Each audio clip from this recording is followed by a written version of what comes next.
Okay, let's move on to the reigning Premier League champions and Liverpool. The word during the summer was that this was the greatest single Premier League transfer window of all time. A reminder of some of the players they signed: Florian Wirtz, Alexander Isak, Ugo Ekitike, Milos Kerkez, Jeremy Frimpong, all big established football players, even players like Frimpong, who's a young player, but still someone, same as Ekitike, they're young players, but these are players that have already started making names for themselves on a European stage. They invested a lot of money. Did they do it well, Graeme? I think they did. I think it was a phenomenal window. And the main two for me were Isak and Wirtz, getting those two in. You know, again, we haven't seen the best of Wirtz yet, but I think Wirtz is a potential Ballon d'Or winner. I think Isak's as good as any striker in the world. And I think we need to differentiate between some of the signings. I think those two are just world class. The rest of them, Ekitike, a bit opportunistic signing, but obviously he's replacing Nunes and he's an upgrade on Nunes. The rest of them, I think with Liverpool, I think introducing that many players into a starting lineup, if Leone was fit, etc., we might see 5 or 6 new players in a starting lineup, and that's a big ask, especially when Arne Slot didn't do that at all last year. But I think Liverpool are just, they're just tuning things up. I think they had a phenomenal window. They've still got a bit of work to do. It's not the perfect squad by any stretch of imagination. I think they're really struggling to work out what they're doing with this attacking number 10, because then that means, do they play a double pivot?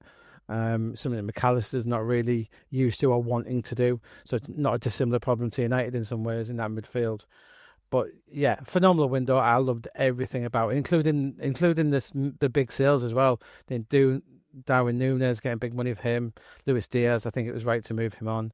Kelleher, Kwanzaa, they brought in so much money as well, and we shouldn't forget that as well.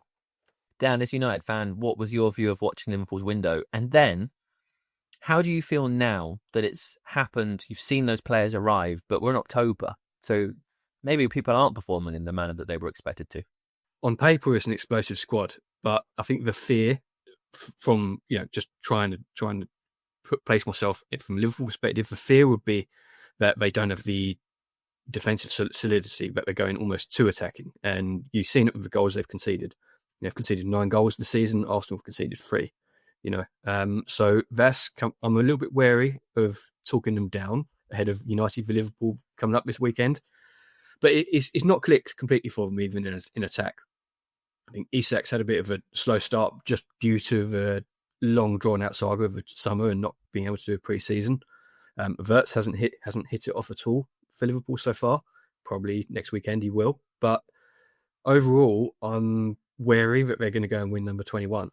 Graeme, Dan has sort of agreed with what you said about Florian Wirtz. What do you look at as the reasons for why we're not seeing the best of him yet?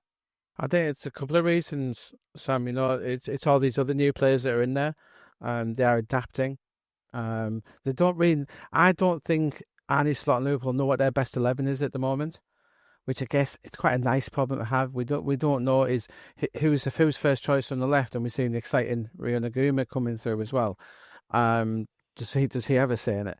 I just think that the tinkering a little bit at the minute, and we don't know what their best midfield is. Is he shoehorning Szoboszlai into the side?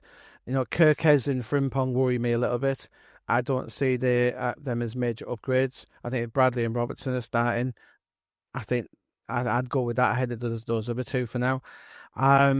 So yeah, I just think that's what's hurting them, and particularly Wirtz. We don't know what the strongest side is.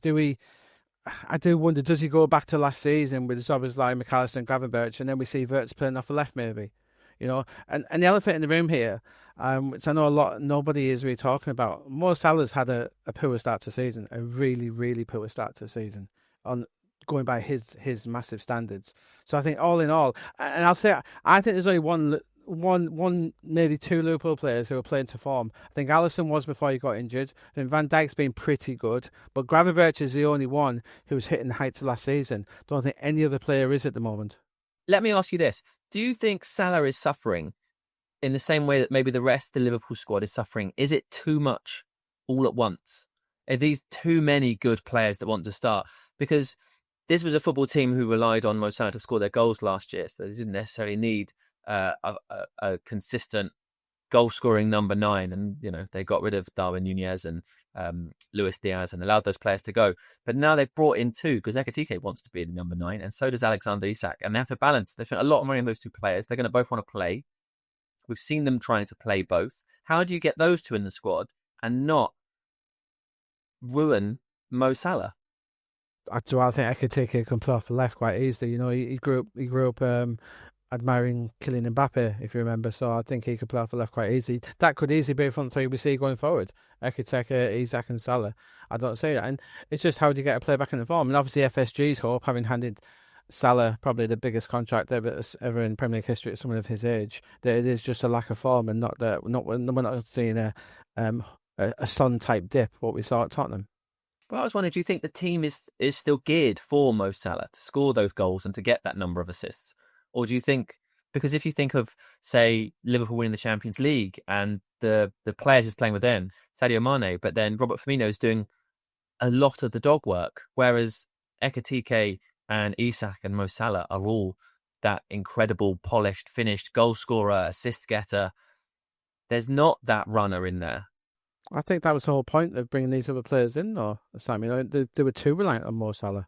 Yeah, they can't rely on him to play 45 games every season and score nearly 40 goals. And that's part of the rebuild that's come. Ekitike, Wirtz, Isak, number 3, Gakpo's still there, and Goomer's coming through, as we said. I think that's part of the rebuild, that they need to be able to rely on other aspects of that squad and not just be over-reliant on Mo Salah, which is what they have been.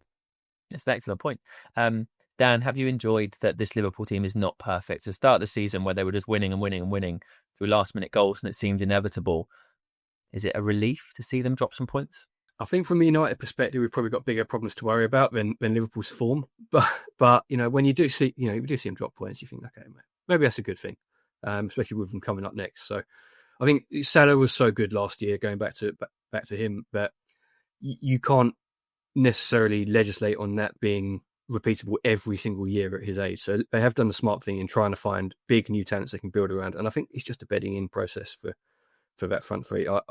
If I was a Liverpool fan, I wouldn't be too worried. It's a good problem to have.